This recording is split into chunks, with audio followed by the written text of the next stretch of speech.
The wedding album wasn't supposed to be a crime scene, but one phone call 30 days after the ceremony turned my entire life into an investigation.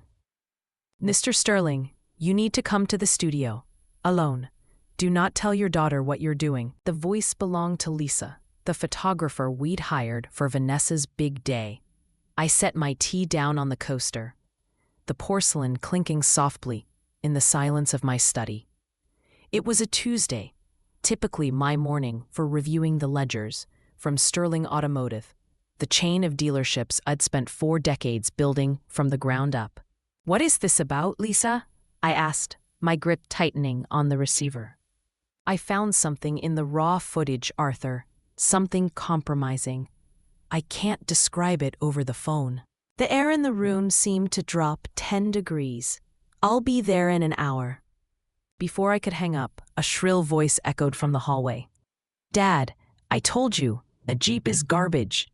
I can't drive clients around in a relic." It was Chloe, my youngest, 32 years old and currently occupying my guest wing with her boyfriend, Travis. It was supposed to be a transition period of 2 months. That was 4 years ago. "I'm busy, Chloe," I called out, grabbing my keys. Travis wandered into the doorway, leaning against the frame with that smirking indifference I'd grown to loathe. He was wearing pajamas at 10 a.m. "Come on, Artie, just lease her the Rover. Happy daughter, happy life, right?" He winked. A man nearing 40 who hadn't paid a utility bill in half a decade was giving me life advice. "I have a meeting," I said, brushing past them. "We'll talk later," Chloe shouted at my back. "I need a deposit by Friday." I drove to the Arts District with a knot in my stomach. The July heat in Scottsdale was oppressive, shimmering off the asphalt, but I felt cold. Vanessa's wedding had been a fairy tale. $60,000 of my savings to see her marry Julian, a charming investment broker. What could possibly be wrong with the photos? Lisa met me at the entrance of her loft. She looked pale, her hands fidgeting with the strap of her camera. "Thank you for coming so quickly," she said, locking the door behind me. "I debated showing you this, but if it were my father, I'd want him to know." She led me to a bank of monitors in the back. I was testing a new telephoto lens from the balcony of the hotel. This was about 2 hours before the ceremony began. She clicked the mouse. The screen filled with an image. It was Julian. He was standing in a secluded alcove of the hotel courtyard. He wasn't alone. A woman in a green dress was pressed against him. "Maybe it's a cousin," I said, my voice trembling. "A misunderstanding." "Keep looking," Lisa said softly. Click. Julian's hands were in her hair. Click. Their mouths were locked together. Click. The woman's hand rested on his lapel. On her finger was a wedding band. "Do you know her?" Lisa asked. I stared at the high-resolution betrayal. No, she wasn't on the family guest list. "Check the timestamps." Lisa pointed to the metadata. 1:45 p.m. The ceremony started at 400 p.m. Julian, the man who had shaken my hand and promised to cherish my daughter, was intimately entangled with a married stranger moments before taking his vows. "I have copies on this drive." Lisa handed me a USB stick. "I'm so sorry, Arthur." I walked back to my truck in a daze. The heat hit me like a physical blow. Why? Why go through with the pageantry, the vows, the expense? If he wanted someone else, why marry Vanessa? I sat in the driver's seat, the USB stick heavy in my pocket. My phone buzzed. It was Vanessa. "Daddy, hi. Julian and I found the most amazing townhouse in Arcadia. We're putting in an offer, but we need to move fast. The market is insane." I closed my eyes. "How much, Vanessa?" "Just $50,000 for the down payment. Consider it a final wedding gift. It completes the picture for us." $50,000, on top of the $60,000 I'd already spent. "I need to review my liquidity." I lied, my voice flat. "Don't take too long, okay? We don't want to lose it. Love you." She hung up. The disconnect tone hummed in my ear. I looked at the dashboard clock. It was noon. My entire reality had shifted on its axis. When I arrived home, the house was loud. The TV in the living room was blaring a game show. Travis was sprawled on my Italian leather sofa, boots on the coffee table. "Hey, Artie, while you're up, grab me a soda." I stood in the entryway of the home I had built, looking at the man parasiting off my labor. "Get it yourself," I muttered, walking toward my office. "Whoa, someone woke up on the wrong side of the bed," Travis laughed. I shut my office door and locked it. I inserted the USB drive into my laptop. The photos appeared, crisp and damning. Julian's face was devoid of guilt. He looked triumphant. I started pulling financial records, the wedding budget. I had given Vanessa carte blanche, but she had insisted on one odd detail. No gifts. Cash only. "We want to start a savings fund." I tallied the guest contributions. My business partners alone had been incredibly generous. The total cash haul from the reception was nearly $50,000, plus the checks giving directly to Julian. Why marry her? The question haunted me. I went to the kitchen to pour a glass of water. I stopped when I heard voices drifting down from the landing upstairs. Chloe was on the phone. Speakerphone volume maxed out, as usual. "He's being moody today, but don't worry, Ness. He'll crack. He always does." Vanessa's voice filtered through the air. "Just keep the pressure on. Julian and I need that 50 grand before I file. If we wait until after the divorce papers are drafted, it gets messy. But if he gifts it now, it's marital assets." I froze. My hand hovered over the door handle. "You're sure about the timeline?" Chloe asked. "Oh, absolutely," Vanessa laughed. A cold, calculating sound. "I give it 8 weeks. Irreconcilable differences. Julian and I have a deal. We split the wedding cash 60-40.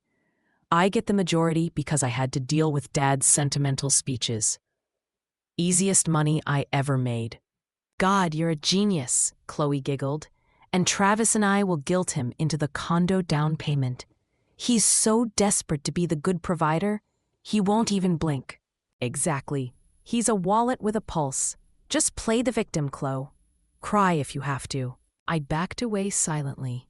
My heart hammered against my ribs, not from fear, but from a rage so pure it felt like clarity. A wallet with a pulse. I retreated to my study and sat in the dark. My daughters, the children I had raised, educated, and adored. They weren't just ungrateful, they were con artists. Vanessa's marriage was a sham, a coordinated heist to extract cash from friends and family before splitting the loot. And Chloe was simply running out the clock until she could cash out. I looked at the family portrait on my desk, taken 10 years ago. I didn't recognize those people anymore. I opened my browser and searched for estate litigation attorney, Phoenix. The name James Henderson came up, highly rated, ruthless. I booked the first appointment for the next morning. Mr. Henderson's office was glass and steel, overlooking the city. He was a sharp man with eyes that missed nothing. "So, let me get this straight," Henderson said, leaning back. "Your daughter's marriage is a premeditated fraud designed to liquidate wedding gifts, and your other daughter is a squatter." "That sums it up," I said, placing the USB drive and my notes on his desk. I overheard the plan. "They intend to divorce in 2 months. I want to protect my assets, all of them." "Well, Mr. Sterling, you have options. Nuclear ones. Give me the launch codes," I said. "First, the squatters. Since there is no lease and they pay no rent, they are guests at will. In Arizona, we serve a 30-day notice to vacate. If they don't leave, the sheriff removes them." "Do it," I said. "Second, your estate. We create an irrevocable trust. We move the dealerships, the house, the investments, everything into it. You control it as trustee during your life, but the beneficiaries are locked. We remove your daughters entirely. If they challenge it later, they'll lose. It's ironclad." "How long?" "Drafting takes 48 hours. Funding the trust takes about 3 weeks. We need to move fast." I wrote a check for his retainer without flinching. "Start the clock." I drove home with the eviction notices in a manila envelope on the passenger seat. It was Friday evening. The kids would be home, expecting pizza and beer, expecting the wallet to dispense their allowance. When I walked in, Travis was setting up a video game console on the main TV. Chloe was painting her nails on the rug. "Dad, finally! Can you order from that Italian place? I'm starving," Chloe said, not looking up. I walked over and dropped the envelope onto the coffee table. It landed with a heavy slap. "What's this?" Travis asked, pausing his game. "Read it." Chloe picked it up, tearing the seal. Her eyes scanned the legal letterhead. Her jaw dropped. "Eviction? Dad, is this a joke?" "You have 30 days, I said calmly. "September 1st. The locks change." "You can't do this." Travis jumped up, his face turning red. "We're family. You can't kick us out like dogs." "You've lived here 4 years, rent-free. You've treated my home like a hotel and me like a staff member. The hotel is closing." Chloe burst into tears. "But we have nowhere to go. We don't have savings." "Maybe you should get jobs," I suggested. "Real ones." "I'm calling Vanessa," Chloe shrieked, grabbing her phone. "Go ahead," I said, turning toward the stairs. "Invite her over for dinner tomorrow. Bring Julian. I have something for them too." I spent the night in my locked study, listening to the muffled arguing downstairs. They were panicked. Good. The next evening, the entire clan assembled. Vanessa and Julian arrived looking concerned, clearly briefed by a hysterical Chloe. They wore their masks well. The concerned daughter, the supportive son-in-law. "Dad," Vanessa started, placing a hand on my arm as I poured wine. "Chloe says you're having some sort of episode. Maybe we should talk to a doctor. Stress can make people do irrational things." "Irrational?" I smiled. "Please sit." I made a roast. We sat. The tension was thick enough to choke on. Julian tried to make small talk about the weather. I let them sweat for 10 minutes. "So," I said, wiping my mouth. "Vanessa, how is the house hunting?" "Oh, it's great. But we really need that deposit soon, Dad. The seller is getting impatient." "And the marriage? How is that going?" I asked, looking directly at Julian. "It's wonderful, sir. Best month of my life," he lied without blinking. I reached under the table and pulled out the second manila folder. I slid it across the mahogany to Julian. "Open it." Julian hesitated. He opened the folder. The color drained from his face instantly. He stared at the photo of himself and the woman in the green dress. "What is this?" Vanessa snatched the photos. She looked at them, then at Julian. Her reaction wasn't shock, it was calculation. She didn't care about the cheating, she cared that I knew. "I also know about the plan," I said, my voice steady. "The 60-40 split. The irreconcilable differences filing in 8 weeks. The scam." The room went silent. Deathly silent. "You spied on us?" Chloe whispered. "You spoke on speakerphone in my hallway," I corrected. "I have filed paperwork to place all my assets into a trust. The house, the business, the accounts. It is no longer in my name personally. It belongs to the trust. And you are not the beneficiaries." You disinherited us?" Vanessa's voice rose to a screech.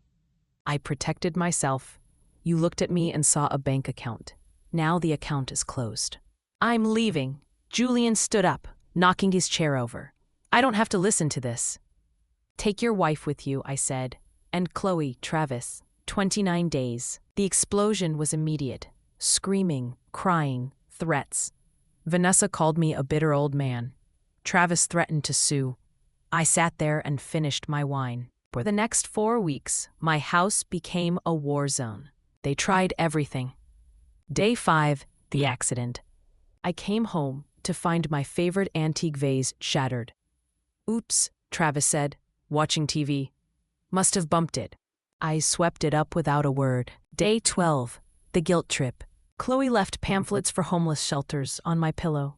She walked around the house sobbing loudly whenever I was in earshot. "I don't know how we'll survive on the streets," she would wail into her phone. Day 20, the negotiation. Vanessa came back. "Look, Dad, Let's be reasonable. If you give us the 50,000, I'll get Chloe to move out. We can make a deal. No deals, I said. I'm not negotiating with terrorists. Day 28. The silence. They stopped talking to me. They started packing. Finally, the realization that I wasn't bluffing had set in. On the final morning, day 30, I sat on the porch drinking coffee. Deputy Miller pulled up at 900 a.m. I had arranged for a civil standby, just in case. "Morning, Mr. Sterling," the deputy nodded. "Ready to reclaim your property?" "More than ready." We walked inside. The living room was a mess of boxes and garbage bags. Travis was shoving clothes into a duffel bag, muttering curses. Chloe was sitting on a box, staring at the wall. "Time's up," I said. We're going," Travis shouted. "You're a sick man, you know that? Throwing out your own family." "Family doesn't steal," I said simply. It took them 2 hours to load their beat-up sedan. I watched from the doorway. I didn't lift a finger to help. When the last bag was in, Chloe turned to me. "I hope you die alone," she spat. "I'd rather be alone than used," I replied. They drove off, the car bottoming out on the driveway. Deputy Miller tipped his hat. "Call if they come back, sir. It's trespassing now." I closed the front door. The silence was profound. It wasn't empty, it was heavy with peace. I walked through the rooms. My guest wing was filthy, but it was mine again. My kitchen was mine. My life was mine. That evening, my phone rang. It was a number I had blocked, Julian. I let it go to voicemail. Then I listened to it. "Arthur, look, Vanessa and I are done. She's crazy. She wants to sue you for emotional distress. I just want you to know I'm not part of that. Maybe you could help me out? A small loan to get me settled." I deleted the message. The audacity was almost impressive. 2 months later, the divorce filing hit the public records. Vanessa versus Julian. It was ugly. They fought over every penny of the wedding cash. The lawyers took most of it. Poetic justice. I sat on my patio, tuning a guitar I hadn't played in 20 years. The desert sun was setting, painting the sky in purples and oranges. My phone buzzed. A text from Lisa, the photographer. "Hi, Arthur. I know this is unprofessional, but I was wondering how you're doing. I've been thinking about you." I smiled, typing back. "I'm doing better than I have in years. Would you like to get coffee? To celebrate freedom?" "I'd love to," she replied instantly. I put the phone down and strummed a G major chord. It rang out clear and true. I had lost the illusion of a happy family, but I had found the reality of my own self-respect. The house was quiet. The trust was sealed. And for the first time in a long time, the winds of thought blowing through my mind were calm. I saved myself, and that was worth every penny. If you enjoyed this story of justice, please hit the like button and subscribe to Winds of Thought. Let me know in the comments, would you have evicted them sooner?